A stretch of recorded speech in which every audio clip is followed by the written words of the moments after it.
مهندس، انا في البدايه كنت حابب ان انا اعرف شغل الكوست كنترول، الناس بتعمل ايه، الدنيا فيها ايه. تمام. بحيث ان انا معظم شغلي في تنفيذ اكتر، يعني ما تعرضتش للشغل ده. بس قلت شفت مديرين مشاريع ناجحه جدا، عندهم درايه كامله بالكوست كنترول بالبلاننج. فانا حبيت ان انا اعرف الحاجات دي. وبصراحه في البدايه كان الموضوع صعب، وبالاخص في اول محاضره، مفاهيم النظريه والكلام ده كله.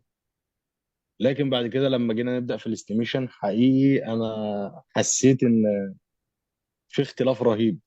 ان لما بدانا نكسر في بنود، لولا الظروف اللي حصلت بس وقتها عندي، بدات ابص على البنود اللي موجوده كلها، في حاجات انا ما اشتغلتهاش قبل كده كتنفيذ.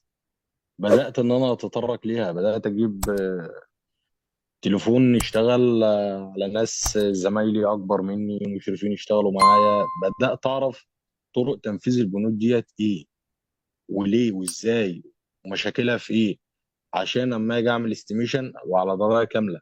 حقيقي بصرف النظر عن ان انا وقع مني حاجات كتير في كورس، بس بجد الاستفاده من الكورس ده، وانا انصح اي حد حابب يكمل في الكارير ده ان هو كورس. ومع حضرتك انت، مع حضرتك بالذات، لان حضرتك يعني